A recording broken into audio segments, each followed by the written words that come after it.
और बहुत बड़ी खबर है, वो आईएसआई और जस्टिस बाबर सत्तार के जो मैच पड़ा हुआ है उस हवाले से बड़ी अहम डेवलपमेंट हुई है और गवर्नमेंट ने ये वारदात डाली। समाअत मुकम्मल होने के बाद फैसला महफूज कर लिया गया। आप देखें कि कादी फायदीसा साहब क्या गेम डालते हैं जब भी फैसले महफूज होते हैं, उसके बाद आपको पता है कि बहुत सारी चीज़ें हो जाती हैं। अभी जैसे लास्ट समाअत के ऊपर कादी फायदीसा साहब आपको पता है कि बहुत से जजेस को मनाने की कोशिश करते रहे, एस्टेब्लिशमेंट के पैगामात ख्वाजा आसिफ के जरिए जो है वो होते रहे और अब देखें बाजी किस तरफ पलटती है। लेकिन ये बहुत अहम केस है जिसके बाद जो है वो सियासत एक नया रुख इख्तियार करने जा रही है। बिस्मिल्लाहिर्रहमानिर्रहीम, अस्सलाम वालेकुम, मैं हूँ गुलाम रसूल भट्टी और आप देख रहे हैं SNN न्यूज़। नाज़रीन, आज मखसूस नशिस्तों के केस में सलमान अकरम राजा ने बाजी पलट दी है, कमाल कर दिया। आज इलेक्शन कमीशन और कादी फायदीसा को किस तरह बोल्ड किया है, तमाम तर तफसीलात आपके सामने रखते हैं।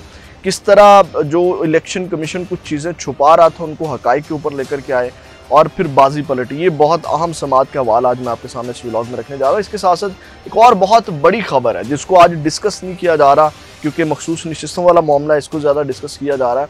वो आईएसआई और जस्टिस बाबर सत्तार के जो मैच पड़ा हुआ है उस हवाले से बड़ी अहम डेवलपमेंट हुई है और गवर्नमेंट ने ये वारदात डाली जो आपके सामने मैंने रखी। लेकिन सबसे पहले जो मखसूस नशिस्तों वाला मामला उसको डिस्कस कर लेते हैं। नाज़रीन, आज फुल कोर्ट ने सुन्नी इत्तेहाद कौंसिल की मखसूस नशिस्तों से मुतल्लिक जो है वो समाअत की। एडिशनल अटॉर्नी जनरल जो है वो हुकूमत की जानिब से दलाइल दिए जाने के सॉरी इलेक्शन कमीशन की जानिब से, लेकिन आज जो है वो सुन्नी इत्तेहाद कौंसिल और PTI की जानिब से दलाइल दिए गए। और दौरान समाअत जस्टिस जमाल ने सवाल किया कि एक ही पार्टी से डिक्लेरेशन और कागजात नामजदगी वाला क्या आज़ाद उम्मीदवार होगा? आज़ाद उम्मीदवार नहीं तो किसी पार्टी में जा सकता है। आप तो कह रहे हैं कि सुन्नी इत्तेहाद में आने दो। इस पर फैसल सिद्दीकी ने कहा कि अगर कोई आज़ाद उम्मीदवार मेरी पार्टी में शामिल हो रहा है तो क्यों मना करूंगा। इस पर जस्टिस इरफान सादत ने कहा कि आपकी पार्टी को तो बोनस मिल गया, इलेक्शन में हिस्सा लिया न सीट जीती। जिन्होंने इलेक्शन जीता उन्होंने आपकी पार्टी में शमूलियत इख्तियार कर ली। इलेक्शन कमीशन ने हकाइक लिखे।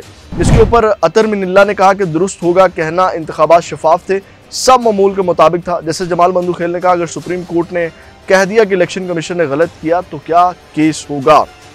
इस पर फैसल सिद्दीकी ने कहा कि फिर सुप्रीम कोर्ट को फैसला कलअदम करार देना पड़ेगा। जैसे जमाल बंदूखेल ने कहा कि इलेक्शन कमीशन मान रहा है कि किसी पार्टी की डिक्लेरेशन दी उसको नहीं छोड़ा जा रहा। हामिद रजा ने क्या सुन्नी इत्तेहाद कौंसिल से मुंसलिक होने का सर्टिफिकेट जमा कराया। इस पर फैसल सिद्दीकी ने कहा कि हामिद रजा ने तहरीक इंसाफ से मुंसलिक होने का सर्टिफिकेट जमा करवाया। असल नाज़रीन का मामला जहाँ फंसा हो वो ये है कि आज़ाद उम्मीदवार सुन्नी इत्तेहाद कौंसिल में शामिल हो सकते थे या नहीं हो सकते थे क्योंकि उस पार्टी से किसी ने इलेक्शन नहीं लड़ा, यानी कि जनरल नशिस्त होना ज़रूरी है कि नहीं होना। वो आज मामला हल किया है सलमान अकरम राजा ने, वो अभी मैं आपके सामने रखता हूँ। नाज़रीन, हम जैसे सतर मिला रिमार्क्स दिए कि बल्ले के निशान का फैसला आने से पहले हामिद रजा से PTI के नामजद थे। इलेक्शन कमीशन ने गलत तशरीह की जिसकी वजह से तनाज़ा हुआ। इलेक्शन कमीशन बतौर आइनी इदारा अपनी ज़िम्मेदारी मुकम्मल करने में नाकाम रहा। उसके बाद नाज़रीन हम सलमान अकरम राजा ने दलाइल देते हुए कहा कि तहरीक इंसाफ से मुंसलिक उम्मीदवारों को आज़ाद करार दिया गया। इलेक्शन कमीशन के फैसले के मुताबिक हमें आज़ाद उम्मीदवार माना जाए, यानी कि आज उन्होंने खोल दिया। उन्होंने कहा कि आज़ाद उम्मीदवार करार दिया गया जो इलेक्शन कमीशन की जानिब से। फिर नाज़रीन हम बड़ा अहम नुक्ता जो उठाया आज इलेक्शन कमीशन ने और फिर कादी फायदीसा साहब जिस तरह उनको टोक रहे थे, जो रिकॉर्ड छुपाया जा रहा था और अहम पॉइंट जो है उसके ऊपर कादी फायदीसा जो है वो उनको टोकने की कोशिश कर रहे थे, आगे बढ़ाने की कोशिश कर रहे थे। लेकिन जस्टिस अतर मिनिल्ला ने जो है वो इसमें जो उन्होंने मुदाखलत की और उन्होंने अब बड़ा अहम पॉइंट करार दिया सलमान अकरम राजा का। ज़रा क्लिप देखें, आपको आज जो जिस तरह सलमान अकरम राजा ने आज इस बाजी पलटी आपके सामने, ज़रा क्लिप देखें। 12 जनवरी को मुझे इशू हुआ, 13 जनवरी को मैंने ये फाइल कर दिया। नीचे आप देखिए रिसीविंग है, this is the returning officer. अगर आप इनकी रिसीविंग को छोड़िए ना, मगर डॉक्यूमेंट तो एग्जिस्टिंग कर रहा था जब आप स्टैट्यूट डिक्लेरेशन फाइल कर रहे हैं। मुझे अर्ज करने दें, I am just showing the suppression on their part. Legal implications are a separate matter. Why have they not filed this ticket?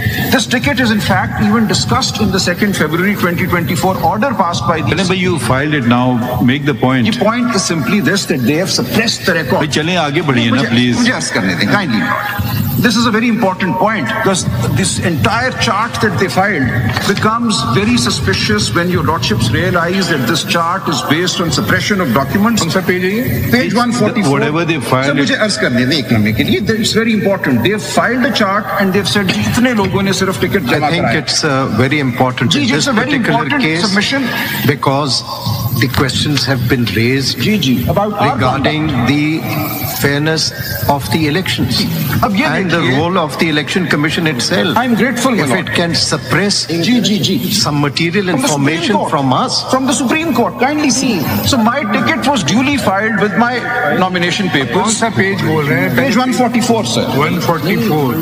144 of CMA 5917. मुझे इन्होंने कहा कि हम ये रिसीव ही नहीं करते आपसे ticket, because your party has not been declared entitled to a symbol. So they tried to return this to me. I being the lawyer, I insisted. I said no, you have to. नाज़रीन, आपने ये clip देखा सलमान अकरम राजा वाला, जिसमें आज उन्होंने clean board कर दिया और जिस तरह आपको यहाँ से कादी फरीसा साहब भी एक्सपोज होते हुए नजर आएंगे, जिसमें वो कह रहे हैं कि ठीक है आगे बढ़ें और बला बला बोलने ही नहीं दे रहे, लेकिन सलमान अकरम राजा ने इसके बावजूद अपनी बात जो है वो मुकम्मल की।